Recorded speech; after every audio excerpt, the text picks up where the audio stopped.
덴버시 현장로교회 성도 여러분 반갑습니다. 6월 12일 금요일입니다. 여러분 주중에 제네바 교리 성경 공부 16번에서 18번 이번 주 사도신경에 대한 내용을 공부하셨나요? 제가 여쭤보는 것은 아직 안 하셨다면 하시라는 의미입니다. 그 내용을 아이들하고 저도 해보니까요. 약간의 좀 보충 설명이 필요한 부분이 있습니다. 그래도 제가 나눠드린 그 자이언 위클리의 그 부분을 새 내용을 질문을 함께 읽기만 하셔도 저는 충분하시리라고 믿습니다. 여러분 아직 하지 못하신 분들은 함께 이 내용을 시간 내셔서 가족분들과 함께 문답으로 재미있게 함께 나누시기를 꼭 부탁을 드려요. 오늘은 역대하 26장 말씀을 통해서 유대 왕국의 10번째 왕 우시아에 대한 말씀을 함께 살펴보기를 원합니다.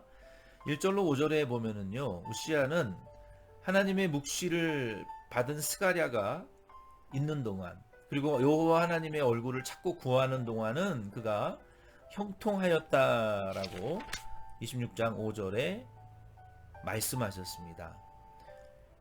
역대하 24장 2절에 보면은 7세의 왕이 되었던 그 요아스 왕도 대제사장 여호야다가 살아있는 동안은 하나님이 정직하게 행하게 하셨고 그가 형통했다라고 비슷한 예가 나와 있습니다.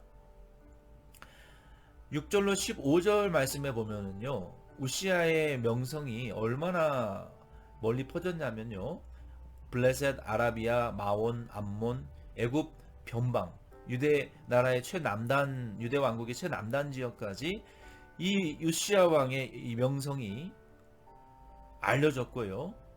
그리고 심지어 조공을 바치기까지 했고 그 성읍들의 이 유다 성읍들을 건축하기도 했습니다.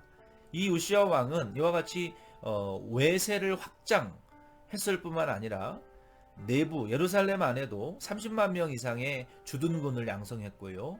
수많은 막루와 또 기구들과 전쟁 무기들을 만들어서 족장들을 세우고 그 군 관리자들을 세워 임명해서 파송했고요. 그리고 통솔자들을 세웠습니다. 이와 같이 유시아가 외부적으로 명성을 떨치고 확장하고 내부적으로 방어와 경계의 능력을 크게 확장하게 된 데에는요. 여기 5절 말씀에 보면은 15절 말씀에 보면은요. 그의 이름이 멀리 퍼짐은 기이한 도우심을 얻어 강성하여 짐이었더라. 이렇게 그의 이름이 명성을 떨치게 된 데에는요. 자기 힘으로 된 것이 아니라는 것이죠. 자기 능력으로 된 것이 아니라는 것이죠. 기이한 도우심, 하나님의 도우심으로 신기하고 신비한 하나님의 은혜로 말미암아 된 것이라는 것입니다. 우리가 교회가 크고 교세가 크다고 해서 우리가 자랑할 거 하나도 없습니다. 여러분 환란이 들어오면요, 교회를 헌신짝처럼 버리고 손바닥 뒤집듯이 떠나는 분들이 부지기수입니다. 교세가 크다고 많다고 내가 으쓱하고 교만해질 일은 결코 아니라는 것이죠. 내가 한 것이 아니라 그것은 하나님의 기이한 도우심으로, 모든 비즈니스도 마찬가지입니다. 하나님의 기이한 도우심으로 강성해지고 명성이 있는 것이지 내 힘으로, 내 능력으로, 내 권세로 아닙니다. 우리는 그것을 분명히 알아야 됩니다. 이 우시아 왕이 이와 같은 하나님의 기이한 도우심을 입어서 유명해지고 세력이 외부적으로 내부적으로 강성한 나라가 명성을 갖고 나라가 되었죠. 여기서 더 겸비했더라면 참 좋았을 뻔했는데요. 우시아의 한계는 16절부터 21절 말씀에 이제 나타나게 됩니다. 우시아가 이 강성의 짐에 그의 마음이 교만하여 악을 행하여 그의 하나님 여호와께 범죄하되 곧 여호와의 성전에 들어가서 향단에 분향하려 한지라. 오늘 말씀의 주제와 핵심이 바로 이 내용입니다. 가난하고 고난 중에 있고 약해지고 낮아졌을 때는 하나님 전심으로 우리가 의존하죠. 그러나 항상 문제는 지금까지 우리가 9명의 우시아까지 10명의 왕을 유대 왕을 살펴보았던 특징 공통적인 공통 분모는 무엇입니까? 어제도 제가 설명을 드렸는데요. 강성해지고 성공하고 명성이 떨쳐지고 승리했을 때 전쟁에 승리한 이후에 명성이 떨쳐졌을 때 유명해졌을 때 높아졌을 때 항상 무모하고 독단적이고 어리석은 요 세 단어를 이 타락하는 왕들의 특징이에요. 무모한 그리고 독단적인 어리석은 감히 당신이 뭔데 나를 건드려? 당신이 뭔데 나에게 그런 말을 해? 어제도 우리가 살펴봤던 것처럼 아마샤가 하나님의 선지자에게 뭐라고 폭행적인 태도를 취했습니까? 그치라. 네가 뭔데 하나님의 종이면 종이지 네가 뭔데 그런 말을 하느냐 난 듣기 싫다. 네가 어찌하여 맞으려고 하느냐 이런 태도로 감히 네가 누군데 나를 건드려. 요즘 교회 안에서도 뭐 목사가 됐건 장로 권사 안수집사 집사 평신도가 됐건 초신자가 됐건 감히 누가 나를 건드려. 나를 건드리게 해봐. 나는 가만히 안 있어. 감히 내가 누군데 내가 누군 줄 알아? 이런 태도로 교회 안에서 행동하는 그리스도인이라는 이름을 가진 사람들이 그런 발톱을 숨긴 채 자기를 건드리기만 하면 몇 배로 보복하고 독단적이고 무모하고 어리석은 행동을 하는 교인들이 너무나 많죠. 이 우시아가 취했던 태도도 그런 것이죠. 교만하고 독단적이고 내가 뭐든지 할 수 있고 내가 하는 일은 어느 누구도 방해할 수 없다. 내 마음대로 모든 것을 할 수 있다라고 생각하는 이 우시아의 독단적인 태도가 교만이라는 것이죠.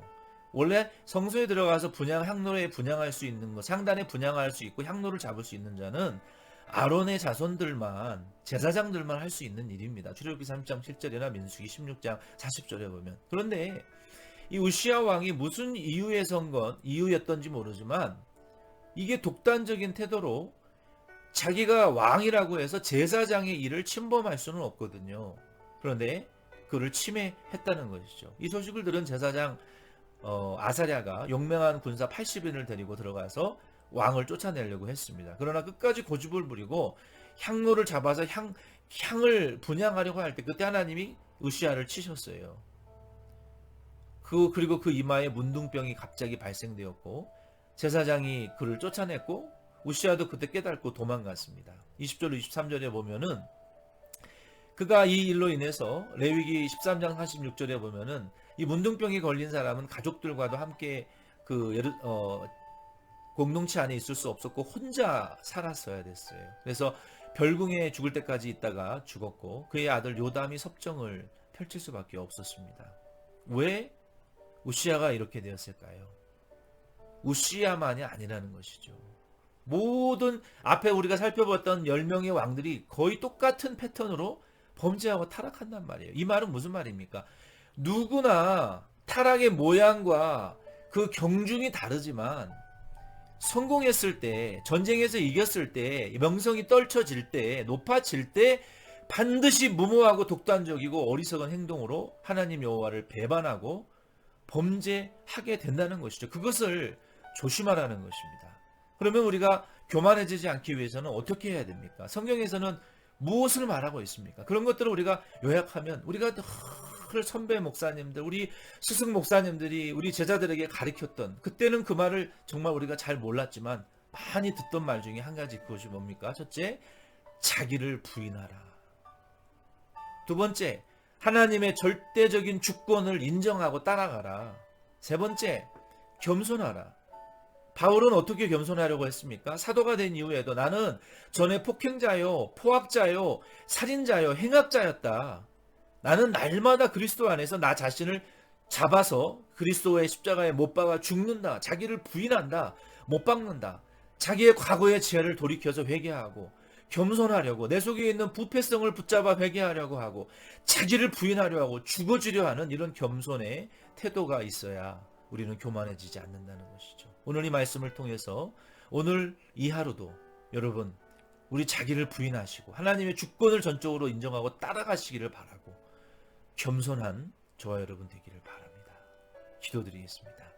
하나님 아버지, 오늘 하루도 내 자신의 말과 생각과 감정과 행동에 우리 자아를 부인하게 하시고 중생한 영의 생각과 속사람을 따라 우리의 영을 붙들고 진리의 영으로 우리 안에 역사하시는 성령의 인도하심을 쫓아 사는 저희들 되게 하옵시고, 하나님의 절대 주권을 인정하며 겸손히 우리의 부패성을 발견하고 회개하며 겸비하는 은혜를 오늘 하루 충만히 누리는 우리 덴버시원 장로교회와 모든 성도들 되게 축복하옵소서. 모든 범사에 임마누엘로 은혜 주시기를 원하옵고 예수님의 이름으로 기도드립니다. 아멘. 여러분 수고 많으셨습니다. 내일 만나요.